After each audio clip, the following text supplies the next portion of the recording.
India's largest digital media network Suman టీవీతో చేతులు కలపండి. ఫ్రాంచైజ్ ద్వారా లోకల్ మీడియా పార్ట్నర్ అవ్వండి. Congratulation sir. దేవిరెడ్డి సుధీర్ రెడ్డి అని మీరు పార్టీ ఎప్పుడు మారుతున్నారు? పార్లమెంట్ ఎన్నికల కోసం వెయిట్ చేసి చూస్తున్నారంటున్నారు. ఇంత నీచంగా మాట్లాడతారని నేను అనుకోలేదు. చివరి వరకు బీఆర్ఎస్ లోనే ఉంటాను, కాంగ్రెస్ పార్టీలో ఏమాత్రం పార్టీ మారనని ప్రమాణం చేయండి. నిన్నటి రోజు మీరు చేసిన ఒక కామెంట్, ఆయన కాంగ్రెస్ పార్టీలోకి వెళ్ళాలనుకుంటున్నారు కాబట్టి ఇలాంటి వ్యాఖ్యలు చేస్తున్నారని గులాబీ దళం నుంచే కొన్ని రూల్స్ బయటకు వస్తున్నాయి. ఇంతకన్నా ఇంకేముండదండి. బీఆర్ఎస్ మేనిఫెస్టో పక్కన పెడితే మీ లోకల్ మేనిఫెస్టో ఏది అన్నప్పుడు రాసుకోండి చెప్తానన్నట్టు చెప్పారనమాట నాకు. మరి ఆ చాంతాడంతా మేనిఫెస్టో, మీ వ్యక్తిగత మేనిఫెస్టో నెరవేరాలి అంటే ఎలా సాధ్యం? ప్రభుత్వం పెద్దలు స్పందిస్తే మంచిదే, స్పందించకుండా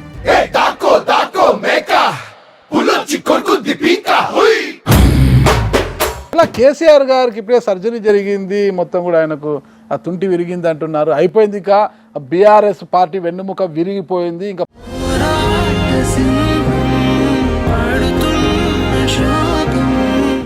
మేము మళ్ళీ బౌన్స్ బ్యాక్ అవుతాం. మీరు జెండాలు ఊపుకుంటూ పాచిపోయిన స్పీచ్లు ఇచ్చుకుంటూ చూస్తూనే ఉండండి. రాష్ట్రం మొత్తం జై కేసీఆర్ రీసౌండ్ రాకపోతే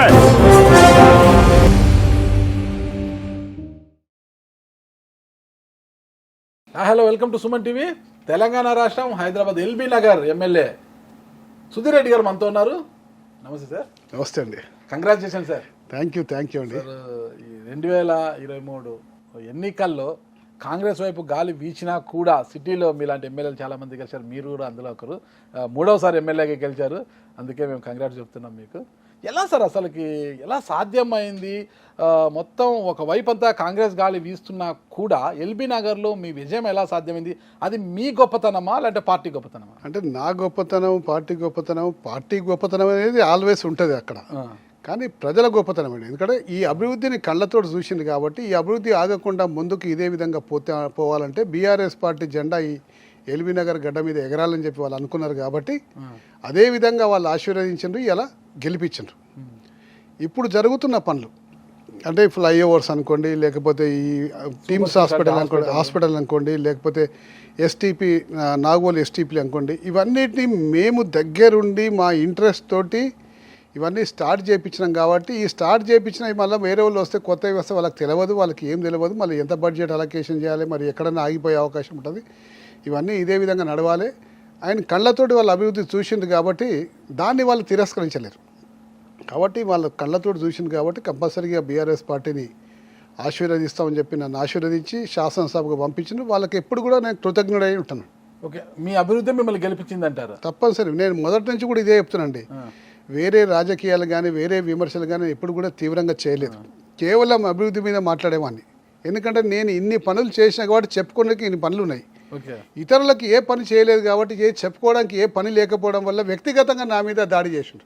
కేవలం వ్యక్తిగతంగా ఈర్ష్యాపూరితంగా అసత్య ఆరోపణలు, అసత్య ప్రచారాలు, అనేక రకాలుగా పోస్టర్లు, పాంప్లెట్లు, వీడియోలు, అనేక రకాలుగా. 5 గంటలకు లేచి దొంగతనాలకు వెళ్తాను, 5 గంటలకు లేచి దొంగతనాలకు 36 సంవత్సరాల నుంచి అనని మాట 36 ఇయర్స్ నుంచి నా ప్రతిపక్ష పార్టీలు కూడా అప్రిషియేట్ చేసిన మార్నింగ్ వాక్ని ఒక వ్యక్తికి ఈ ప్రాంతం గురించి ఏమి తెలియని నిజామాబాద్ నుంచి పారిపోయిన వ్యక్తి వచ్చి మార్నింగ్ పూట పోయి దొంగతనాలు చేస్తా, మార్నింగ్ పూట పోయి దొంగలు వస్తారని చెప్పేసి అనుకోవడం నిజంగా ఆయన విచక్షణకే వదిలిపెడుతున్నా. చదువుకున్నవాడు అమెరికాకు పోయి వచ్చిన అంటాడు, కానీ ఇంత నీచంగా మాట్లాడతారని నేను అనుకోలేదు. మొత్తం మీద మీ అభివృద్ధిని చూసి ప్రజలు మిమ్మల్ని గెలిపించారు. అంతే అండి. వేరే ప్రజలు నన్ను గెలిపించారు, మా కార్యకర్తలు కష్టపడి పనిచేసారు. పార్టీ ఎప్పుడు మారుతున్నారు? పార్టీ మారే ప్రసక్తే లేదండి. ఎందుకు మారాలండి పార్టీ? నేను ఒక పెద్ద ప్రచారం చేస్తుంది. మీ అభివృద్ధి మిమ్మల్ని గెలిపించింది. ఒక విషయం, అభివృద్ధి నిరంతరం కొనసాగాలి అంటే ఖచ్చితంగా పార్టీ మారాలి. దేవిరెడ్డి సుధీర్ రెడ్డి గారు ఆయన త్వరలో గులాబీ కండువా తీసేసి కాంగ్రెస్ కండువా కప్పుకోబోతున్నారని సోషల్ మీడియాలో కావచ్చు, ఇంటర్నల్ అంటే కాంగ్రెస్లో కావచ్చు, మీ బీఆర్ఎస్లో కూడా పెద్ద చర్చ జరుగుతుంది. లేదండి, అంటే ఇప్పుడు మీకు చెప్తా వినండి. నేను పార్టీ ఎందుకు మారాలి అనేది ఒక ఫస్ట్ థింగ్ అండి. ఇప్పుడు అభివృద్ధి నాకు కావాల్సిన పనులు, నేను మొదటిసారి పార్టీ మారినప్పుడు నా 40 సంవత్సరాల రాజకీయ జీవితంలో ఒకసారి పార్టీ మారినప్పుడు నాకున్న అనేక రకాల సమస్యలు ఉండే. ప్రాపర్టీ ట్యాక్స్ తగ్గింపు చేయాలంటే ముఖ్యమంత్రి గారు చొరవ తీసుకొని ముఖ్యమంత్రి గారు డైరెక్షన్స్ ఇచ్చి వారి ఆధ్వర్యంలో మీటింగ్ పెడితేనే అవుతుంది. ఫ్రూట్ మార్కెట్ షిఫ్ట్ కావాలంటే ముఖ్యమంత్రి గారు డైరెక్షన్ ఇచ్చేసి ముఖ్యమంత్రి గారు చొరవ తీసుకుంటేనే షిఫ్టింగ్ అవుతుంది. అందులో సూపర్ స్పెషాలిటీ హాస్పిటల్ శాంక్షన్ కావాలంటే ముఖ్యమంత్రి గారు 1200 కోట్లు ఇస్తేనే శాంక్షన్ అవుతుంది. మా దగ్గర రిజిస్ట్రేషన్ ప్రాబ్లమ్స్ సాల్వ్ కావాలంటే ముఖ్యమంత్రి గారు చొరవ తీసుకొని చెప్తేనే అది ఆ పని అవుతుంది, లేకపోతే కాదు. ఇటువంటి పెద్ద పెద్ద పనులు ఉండే ముఖ్యమంత్రి గారు చెప్తేనే అయ్యే పనులు ఉంటుండే. మా ప్రాంతంలో ఉన్న ప్రజలందరూ కూడా దీర్ఘకాలికంగా ఈ సమస్యలతోటి సతమతమవుతుండ్రు. వీళ్ళకు విముక్తి కల్పించాలి, వీళ్ళకి ఈ ప్రాబ్లమ్స్ అన్నింటి నుంచి దూరం చేయాలంటే ఆ రోజు పార్టీలో చేరాల్సిన పరిస్థితి ఏర్పడ్డది. నాకు కాంగ్రెస్ పార్టీలో ద్రోహం జరిగింది. ఈ 2 కారణాల వల్ల పార్టీలో చేరిన. ఒకవైపు ద్రోహం జరిగింది, ఇంకోవైపు కలిసి పనిచేద్దాం, నీ సమస్యలన్నీ పరిష్కారం చేస్తామని చెప్పి బీఆర్ఎస్ పార్టీ పెద్దలు అన్నారు. కాబట్టి నా ప్రాంత ప్రజలకు ఈ సమస్యల నుండి విముక్తి దొరుకుతుంది కాబట్టి ఆ రోజు పార్టీలో చేరిన. ఇప్పుడేమున్నాయండి సమస్యలు? అంత పెద్ద సమస్యలు. మీ టిమ్స్ ఆసుపత్రులు పూర్తి కావాలి, ఇప్పుడు శ్మశాన వాటికి కట్టారు, ఒక అనాథ శరణాలయము, ఆక్సిజన్ పార్క్, ఇలాంటివి మరిన్ని మీరు అక్కడ డెవలప్ చేయాలి అంటే ముఖ్యంగా టిమ్స్ ఆసుపత్రి చాలా పెద్ద ఎత్తున శరవేగంగా పనులు స్టార్ట్ అయినాయి, అక్కడ పనులు కూడా జరుగుతున్నాయి శరవేగంగా. కానీ అంతే వేగంగా పనులు జరగాలి, పూర్తి కావాలి. ఆ ప్రాంత ప్రజలకే కాదు, కొన్ని నియోజకవర్గాలందరికీ కూడా కలిసి వచ్చే ఆసుపత్రి అది. వాళ్ళందరికీ కలిసి రావాలంటే ఖచ్చితంగా ఆసుపత్రి పూర్తి కావాలి, అది మీకు పేరు రావాలి అంటే మరి ఎలా పూర్తి చేస్తారు? అధికారం ఖచ్చితంగా పూర్తి చేస్తామండి. ఎందుకంటే అండి ఫస్ట్ బీజం బరుడే కష్టం అండి, విత్తనం పెట్టడం కష్టం. విత్తనం పెట్టినాక కొంచెం దగ్గరకు వచ్చినాక దాన్ని ఏ ప్రభుత్వాలు ఆపలేవండి. ఆపితే మేము సైలెంట్ కూర్చుంటామా అండి? ఇప్పుడు 650 కోట్ల రూపాయలు 13 ఫ్లోర్లకు అడ్మినిస్ట్రేటివ్ శాంక్షన్ బీఆర్ఎస్ ప్రభుత్వం ఇచ్చింది. ఇంకా 1000 కోట్లు శాంక్షన్ ఇప్పుడు ఈ ప్రభుత్వం ఇవ్వాలి. 26 ఫ్లోర్లు, 26 ఫ్లోర్ల కోసం డిజైన్ చేసినాం. 26 ఫ్లోర్ల కోసమే కాలం కానీ స్టీల్ స్ట్రెంత్ కానీ ఆ డిజైన్స్ కోసం దానికి 26 ఫ్లోర్ల కోసం ఇచ్చినాం. మిగతాది కూడా ఈ ప్రభుత్వం ఇస్తుంది. ఇవ్వకుండా మేము ఊరుకుంటామండి? క్షేత్రస్థాయిలో వెళ్ళి వీధికి వెళ్ళి ఫైట్ చేయమా అండి? ఈ విధంగా డిజైన్ చేసి ఈ విధంగా దీనికోసం ఇంత ఖర్చు పెడితే మీరు ఎందుకు ఆపుతున్న సంగతి మేము ఊరుకుంటామా అండి? ఊకం. పోరాటం చేస్తాం, సాధించుకుంటాం, ఖచ్చితంగా సాధించుకుంటాం. ఏ పనులైనా ఖచ్చితంగా ప్రభుత్వం నుంచి సాధించుకుంటాం. ఇంకోటి, ముఖ్యమంత్రులు అందరూ కూడా ఎవరైనా సరే ప్రతిపక్ష పార్టీ శాసనసభ్యులు ఉన్న దగ్గర అభివృద్ధి చెయ్యము అన్న ఎగ్జాంపుల్స్ కూడా ఏం లేవండి. ఇవాళ బీఆర్ఎస్ ప్రభుత్వం ఎంతోమంది ప్రతిపక్ష పార్టీ సభ్యులకు కూడా మెడికల్ కాలేజీలు ఇచ్చిన, వాళ్ళు అడిగినన్ని కూడా బ్రిడ్జ్లు ఇచ్చిన, వాళ్ళు అడిగిన డెవలప్మెంట్ ఇచ్చినాయి అన్ని ఎన్నో సందర్భాలు, ఎన్నో ఉదాహరణలు ఉన్నాయి. అంటే గతంలో కోమటిరెడ్డి రాజగోపాల్ రెడ్డి వీళ్ళందరూ కూడా పార్టీ మారాల్సిన, ఎందుకంటే రాజీనామాలు చేయాల్సిన పరిస్థితి, వాళ్ళ నియోజకవర్గంలో డెవలప్మెంట్ లేదనే కదా రాజీనామాలు చేసి వచ్చింది వాళ్ళందరూ కూడా. డెవలప్మెంట్ లేదని నేను అంటలేనండి. డెవలప్మెంట్ కోసం పెద్ద పెద్ద మేజర్ పనులు డెవలప్మెంట్ కోసం కొన్ని సందర్భాల్లో కొన్ని నిర్ణయాలు తీసుకోవాల్సి వస్తుంది. కానీ ఇక్కడ మేజర్ అయిపోయినాయండి. ఇప్పుడు ఆన్ గోయింగ్ ప్రాజెక్ట్స్ అంటే స్టార్ట్ అయిన ప్రాజెక్ట్స్ని వాటిని మధ్యలో ఆపేస్తే ప్రభుత్వానికి చెడ్డ పేరు వస్తుందండి. ఇప్పుడు చాలా ప్రభుత్వాలను మనం చూసాం, ఏపీలో కావచ్చు, తెలంగాణలో కావచ్చు, గత ప్రభుత్వాలు చేసిన అభివృద్ధిని వీళ్ళు వచ్చిందా పట్టించుకోవట్లేదు కదా. మొత్తం చాలా విషయాలు లేదండి. ఇప్పుడు ఎక్కడైనా సరే పేరు వస్తుంది, వైరామలు కూడా ఫ్లైఓవర్ అవుతుందండి, పూర్తిగా వచ్చే దిశలో ఉంది. నిన్ననే ఇన్స్పెక్షన్, ఈ రోజే ఇన్స్పెక్షన్ చేశాను. ఇప్పుడు అది పూర్తిగా వచ్చే దిశలో వాళ్ళు బిల్లులు ఆపేసి మేము ఆపేస్తామని చెప్పేసి అంటే మేము ఊరుకుంటామా అంటే? క్షేత్రస్థాయిలో వీధుల్లోకి వెళ్ళి ఫైట్ చేయమా? ప్రభుత్వానికి చెడ్డ పేరు రాదా? ప్రభుత్వాన్ని ఎండగట్టేస్తాం, ప్రభుత్వానికి చెడ్డ పేరు వస్తుంది. అలాగే టిమ్స్ ఆసుపత్రి ఉంది, టిమ్స్ ఆసుపత్రిలో మేము డబ్బులు ఇవ్వము, మేము ఆపేస్తామని చెప్పేసి అంటే కట్టిన అవన్నీ కనిపిస్తున్నాయి కానీ ప్రజలకు. అంటే ఈ ప్రభుత్వం కక్షపూరిత చర్యల వల్ల ఈ ప్రాజెక్ట్ ఆగింది. ఈ విధంగా ప్రజలకు ఎంత నష్టమైతే సంగతి ప్రజాక్షేత్రంలో మేము ఎండగడతాం కండి. కాబట్టి ఇటువంటి వాళ్ళు ఆపలేరు, ఆపినా కానీ మేమేమి ఊకోమండి. కాకపోతే వాటికి శాంక్షన్స్ ఫస్టే ఇవ్వడము, ఆ స్థల సేకరణ కోసం మాకు సహాయపడడం అనేది ముఖ్యమైన అంశాలు. ఆ స్థల సేకరణ కోసం ఆ ఫ్రూట్ మార్కెట్ని షిఫ్ట్ చేయించి దాంట్లో హాస్పిటల్ పెడతానికి అప్రూవల్ ఇచ్చింది ముఖ్యమంత్రి గారు, అది గొప్ప విషయం అండి. ఇక ఇది ఆపితే మేము 80% ఊకోమండి. ఓకే, అంటే పార్లమెంటు ఎన్నికల తరువాత దేవిరెడ్డి సుధీర్ రెడ్డి గారు తన నిర్ణయాన్ని వెలువరిచే అవకాశం ఉంది అంటే పార్టీ మారుతారా లేదనేది పార్లమెంట్ ఎన్నికల కోసం వెయిట్ చేసి చూస్తున్నారంటున్నారు. ఇప్పుడు స్పష్టంగా చెప్పినా కానీ నా దగ్గర ప్రజలు ఇబ్బంది పడుతున్న పనులన్నీ కూడా మేజర్ పనులు, ముఖ్యమంత్రి స్థాయిలో ఉన్న పనులన్నీ చేసేసిన. నాకు పార్టీ మారే ప్రమాణం చేయాలి. దేని మీద ప్రమాణం చేయాలి? భగవద్గీత తీసుకురండి. భగవద్గీత ఇక్కడ లేదు కాబట్టి తీసుకురండి. నేను నమ్మిన దైవం సాక్షిగా నేను బీఆర్ఎస్ బీఫామ్తో గెలిచాను, చివరి వరకు బీఆర్ఎస్లోనే ఉంటాను, కాంగ్రెస్ పార్టీలో ఏమాత్రం పార్టీ మారనని ప్రమాణం చేయండి. నేను నమ్మిన సిద్ధాంతం ప్రకారం నాకు ఇలా పెట్టి ప్రమాణం చేయలేదు. నేను ఏదైతే గతంలో పార్టీ మారినప్పుడు ఉన్న సందర్భాలు ఇప్పుడు లేవు కాబట్టి ఏ పార్టీ ఇప్పటి నుంచి ఏ పార్టీ మారను, ఇక బీఆర్ఎస్ పార్టీలోనే ఉంటాను. అంతే అంతే అండి. రికార్డ్ అయింది మళ్ళా. రికార్డ్ చేసుకోండి, రికార్డ్ బాగా చేసుకో బ్రదర్. బొమ్మ పెద్దగా పడుతుంది వల్ల పొరపాటున కాంగ్రెస్ పార్టీలోకి వెళ్తే మీకోసం మీరు ఖచ్చితంగా కాంగ్రెస్ పార్టీలోకి వస్తారు. మీకోసం ఒక పోర్ట్ఫోలియో కూడా ఎత్తిపెట్టారంటున్నారు. నా కోసము ముఖ్యమంత్రి గారు అనేక మీటింగులు పెట్టి, నా సమస్యల కోసం కేసీఆర్ గారు అనేక మీటింగులు పెట్టి, నగరంలో వేరే శాసనసభ్యులకి ఇలాంటి ప్రయారిటీ ఇచ్చి నా సమస్యల్ని పరిష్కారం చేసిండ్రు. కాబట్టి నా ప్రాంత ప్రజలకు తీవ్రమైన సమస్యలు ఇప్పుడు ఏమీ లేవు. ఉన్నాయి, చిన్న చిన్న సమస్యలు లేవు అంటలేము, తీవ్రమైన సమస్యలు లేవు. ఈ చిన్న చిన్న సమస్యలు శాసనసభ్యునిగా నాకున్న పరిజ్ఞానంతో, నాకున్న నాలెడ్జ్ తోటి, నాకున్న రిలేషన్స్ తోటి నేను పరిష్కరించుకోగలుగుతున్న గట్టి నమ్మకం నాకుంది. మీరు పార్టీ మారుతారు అని మీరు గెలిచిన వెంటనే, అంటే కాంగ్రెస్ పార్టీ ఎప్పుడైతే అధికారంలోకి వచ్చిందో అప్పుడే ఏంటంటే ఇంకా పుట్టిల్లు అదే కాబట్టి ఖచ్చితంగా దేవిరెడ్డి సుధీర్ రెడ్డి గారు అక్కడికి వెళ్ళిపోతారు, పుట్టింటికి రా సోదరా అని పిలుస్తున్నారు, వెళ్ళిపోతారు ఆయన అనిపించింది. సరే మీరు ఇంకా ఉన్నారు, వేచి చూసే ధోరణ ఏదైనా పక్కన పెడితే నిన్నటి రోజు మీరు చేసిన ఒక కామెంట్, అంటే కొత్త ప్రభుత్వము 6 నెలలు సమయం ఇస్తాము, ఎందుకు ఊరికే అప్పుడే కామెంట్ చేస్తారు, కొద్ది రోజులు ఆగుతాము, కేసీఆర్ని పరామర్శించుకుని హాస్పిటల్కి వెళ్ళినా కూడా 1 year అన్నా నేను ముఖ్యమంత్రిగా కొనసాగేలా నన్ను ఇబ్బంది పెట్టద్దండి అనేసి ఇలాంటి కామెంట్స్ చేయడము అవన్నీ కూడా మంచి పద్ధతి కాదు. 6 నెలల పాటు మనం సమయం ఇవ్వాలి ప్రభుత్వానికి అని మీరు ఒక ఆలోచనతో మాట్లాడారు, మంచిదే. అది మాత్రము కొంతమందికి సందేహాన్ని ఇస్తుంది.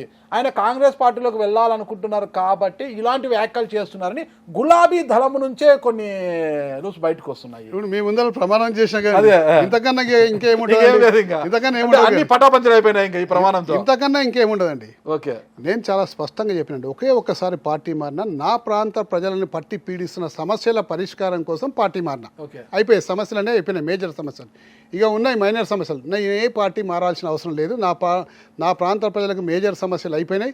మిగతా చిన్న చిన్న సమస్యలు శాసనసభ్యునిగా నేను ఫైట్ చేసి వాళ్ళకు సాధించి పెట్టగలుగుతానన్న నమ్మకం నాకుంది. సాధ్యం అవుతుందంటారా? 100%. ఎందుకంటే ఎన్నికలకు 3 రోజుల ముందు నేను ఎల్బీ నగర్లో మిమ్మల్ని ఇంటర్వ్యూ చేశాను. బీఆర్ఎస్ మేనిఫెస్టో పక్కన పెడితే మీ లోకల్ మేనిఫెస్టో ఏది అన్నప్పుడు మరి సాంబా రాసుకోరు అన్నట్టుగా మీరు రాసుకోండి చెప్తాను అన్నట్టు చెప్పారనమాట. నాకు పెద్ద చాంతాడంతా చెప్పారు నాకు. మరి ఆ చాంతాడంతా మేనిఫెస్టో, మీ వ్యక్తిగత మేనిఫెస్టో నెరవేరాలి అంటే ఎలా సాధ్యం? ప్రభుత్వం నుంచి మీకు సహకారం? ప్రభుత్వానికి విజ్ఞప్తి చేస్తామండి. ప్రభుత్వం పెద్దలు స్పందిస్తే మంచిదే, స్పందించకుంటే పోరాటం చేస్తాం.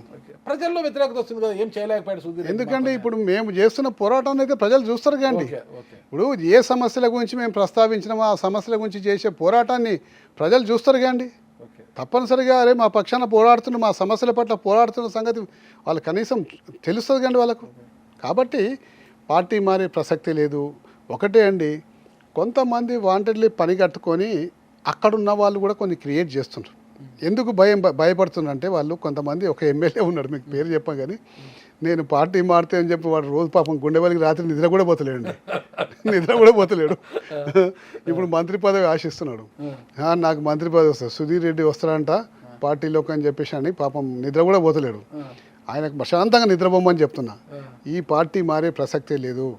నేను ఉన్నంతకాలం కేటీఆర్ గారితో ఎంబడే ఉంటాను. నో డౌట్ అందులో ఎటువంటి సందేహం లేదు.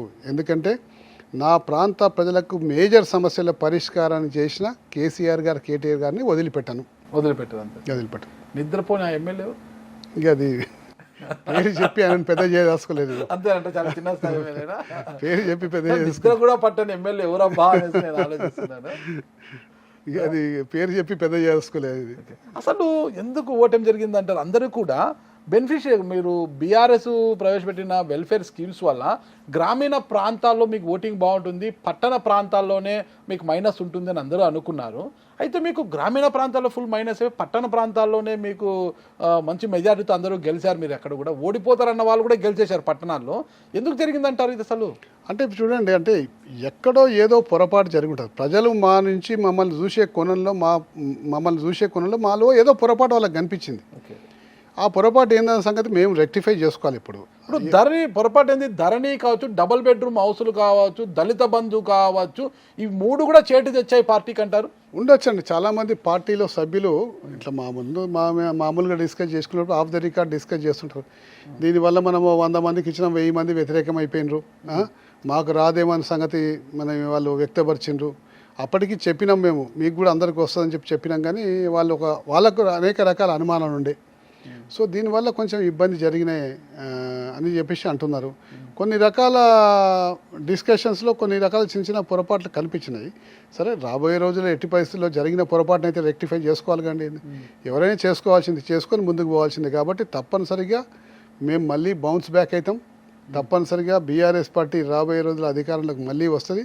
ఈ ప్రజలు ఇప్పుడున్న ప్రభుత్వం యొక్క తీరుని ఒక 3-4 నెలల్లో ప్రజలు తెలిసిపోతుంది. అలా ఇలా కేసీఆర్ గారికి ఇప్పుడే సర్జరీ జరిగింది, మొత్తం కూడా ఆయనకు ఆ తుంటి విరిగింది అంటున్నారు. అయిపోయింది, ఇక బీఆర్ఎస్ పార్టీ వెన్నుముక విరిగిపోయింది, ఇంకా పార్టీ భవిష్యత్తులో మనుగడ సాగించడం కష్టమే అని యువతల నుంచి వార్తలు వస్తున్నాయి.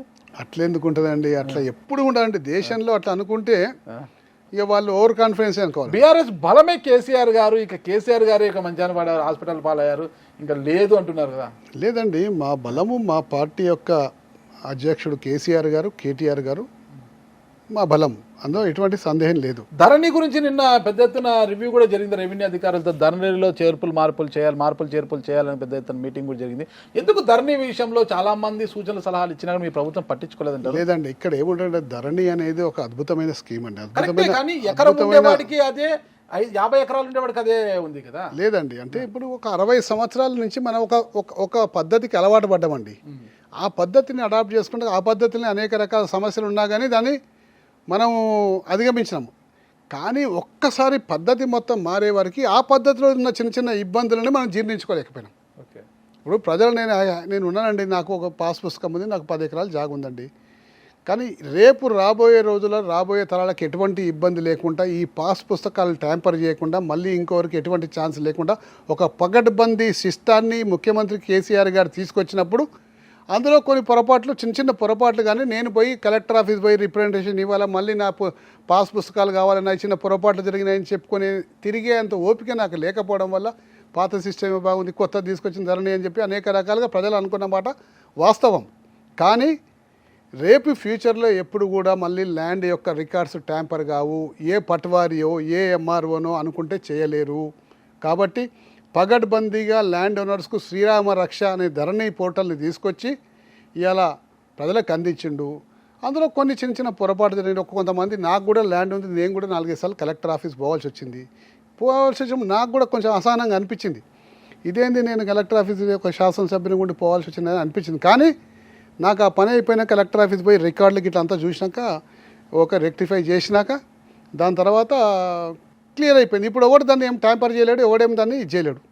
కాబట్టి సమాజంలో ఒక సిస్టానికి అలవాటు పడ్డ ప్రజలకు అకస్మాత్తుగా ఇంకో కొత్త సిస్టాన్ని తీసుకొచ్చేసరికి దీన్ని అడాప్ట్ చేసుకోనికి కొంచెం విసుగు చెందే అవకాశం ఉంటుంది. కాబట్టి ఆ విసుగుని కొంతమంది కొన్ని రాజకీయ పార్టీలు ఎగదోసినాయి, పెట్రోల్ పోసినాయి. కాబట్టి ధరణి అనేది పగడ్బందీ సిస్టమ్ రేపొద్దున దేశవ్యాప్తంగా కూడా ఇదే సిస్టాన్ని అవలంబించబోతున్న కొన్ని రాష్ట్రాలు అన్న సంగతి నాకు నిన్నమనే తెలిసింది. చూద్దాం, ధరణిలో మార్పుల వల్ల ఎలాంటి పరిస్థితులు వస్తాయి. మీరు ధరణి పాత పద్ధతినే ప్రజలు ఒప్పుకుంటారా, అంటే ఇప్పుడు కాంగ్రెస్ ప్రభుత్వం అమలు చేయబోయే ధరణిని ఒప్పుకుంటారని మనం చూద్దాము. ఇక పోతే ఒకటే, ఖమ్మంలో ఒక సవాల్ జరిగింది.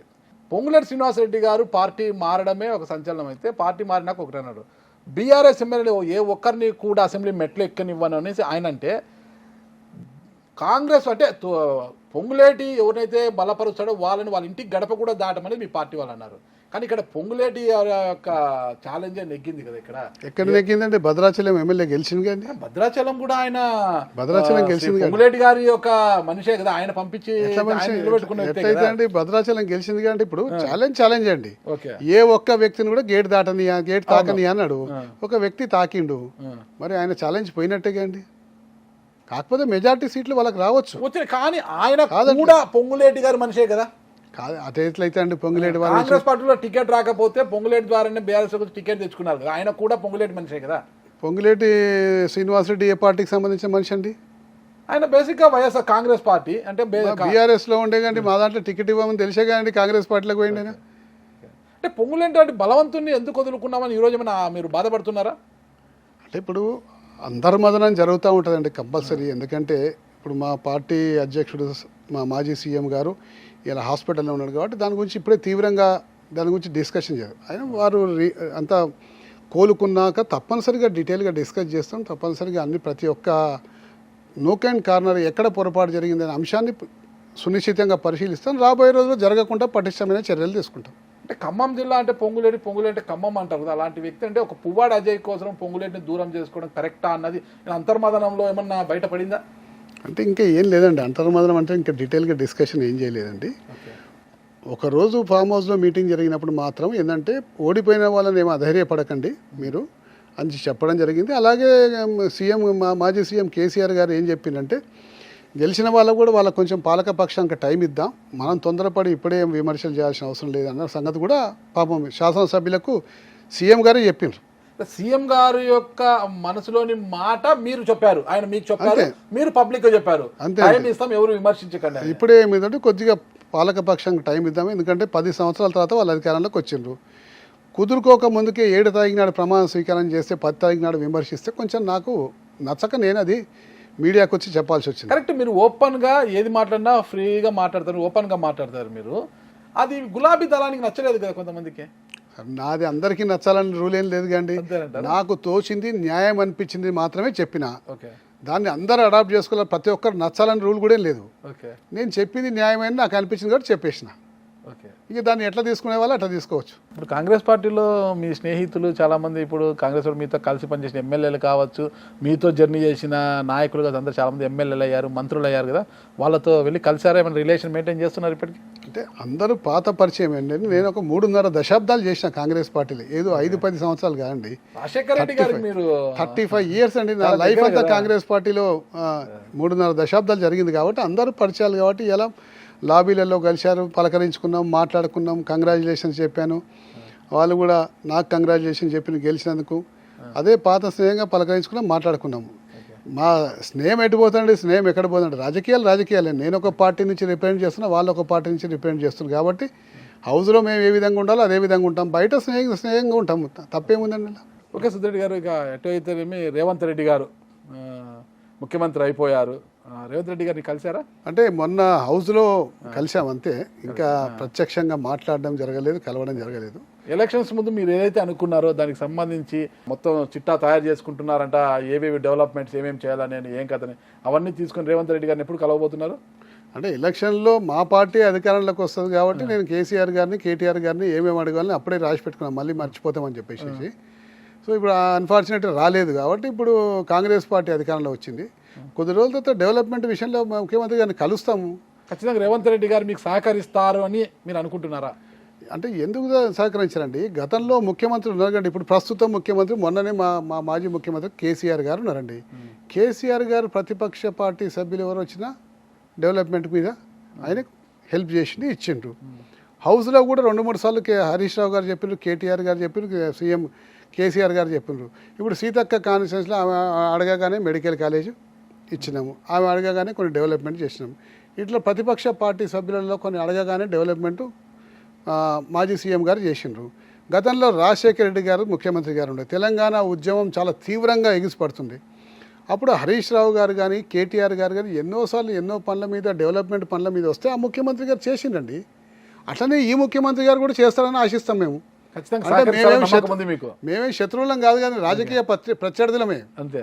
మేము డెవలప్మెంట్ గురించి అడిగితే డెవలప్మెంట్ చేసినందుకు నాకు పేరు వస్తుంది, చేయించినందుకు ఆయనకు కూడా పేరు. ఇక్కడ మీకు పేరు వస్తే మధు యాష్కి గారికి ఇబ్బంది కదా, భవిష్యత్తులో మళ్ళీ ఆయన పోటీ చేయాలన్నా కూడా ఈ 5 ఏళ్లలో మీరు చేసిన అభివృద్ధి ప్రజలకు గుర్తొస్తుంది అని ఒక భయం ఉంటుంది కదా.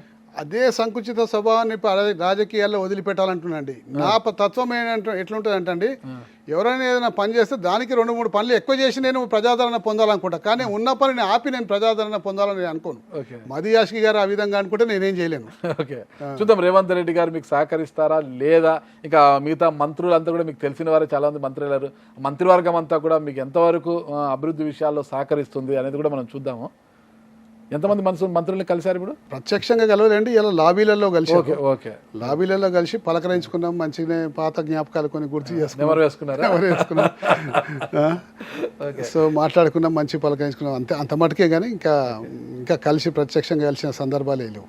ఓకే, రేవంత్ రెడ్డి గారు సహకరిస్తారని నమ్ముతున్నారు? అంటే ఏ ముఖ్యమంత్రి అయినా సహకరిస్తారండి. ఏ ముఖ్యమంత్రి అయినా సరే డెవలప్మెంట్ దాన్ని ఎవరు కూడా వ్యతిరేకించారని నా నమ్మకం అండి. ఓకే, మరి ఆ నమ్మకాన్ని మరి రేపు పొద్దున ఎట్లా ఉంటుందో మీ నమ్మకం నిలబడాలని కోరుకుంటాం మనం కూడా. థ్యాంక్ యూ అండి. ఎమ్మెల్యేగా గెలిచి ప్రభుత్వం మీ పార్టీ అధికారం లేకపోయినా మీరు ఎలక్షన్స్ ముందు ఏవైతే చెప్పారో హామీలు అవన్నీ నెరవేర్చడానికి అదే కట్టుబడి ఉన్నారా?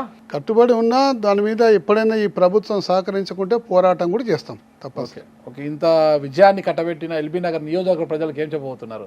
ఈ విజయం నాది కాదండి, వాళ్ళ వాళ్ళ వాళ్ళ ఎల్బీ నగర్ ప్రజలది. ఎందుకంటే నా మీద నమ్మకం పెట్టి ఈ విజయాన్ని అందించింది కాబట్టి వాళ్ళ నమ్మకం వంపు కాకుండా ఈ యొక్క శాసనసభలో కానివ్వండి, లేకపోతే రేపు అభివృద్ధి కార్యక్రమంలో కానివ్వండి, ఎటువంటి వమ్ము కాకుండా ఖచ్చితంగా చేసి తీరుతా అని చెప్పేసి సందర్భంగా మనం చేసుకుంటాం.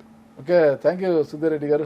ఇది అండి సుధీర్ రెడ్డి గారు మనసులో మాట. అంటే పార్టీ మారే ప్రసక్తే లేదని ఆయన భగవంతుడు సాక్షిగా ప్రమాణం చేశారు. చూద్దాం, మరి బయట ప్రచారాలు వేరే రకంగా ఉన్నాయి. ఆయన కుండ బద్దలు కొట్టినట్లుగా చెప్పేశారు. నా సమస్యలు ఏమీ లేవు, అన్నీ తీర్చేశాను, మా ప్రభుత్వ హయాంలో తీర్చేశాను, ఇక ఏ సమస్యలు లేవు, కాబట్టి పార్టీ మారాల్సిన అవసరమే నాకు లేదని చెప్తున్నారు. చూద్దాం భవిష్యత్తు ఏం నిర్ణయిస్తుంది, సుధీర్ రెడ్డి గారిని ఎలా తీసుకెళ్తుంది అనేది కూడా మనం వేచి చూద్దాం. థ్యాంక్ యూ అండి. నమస్తే. నమస్తే.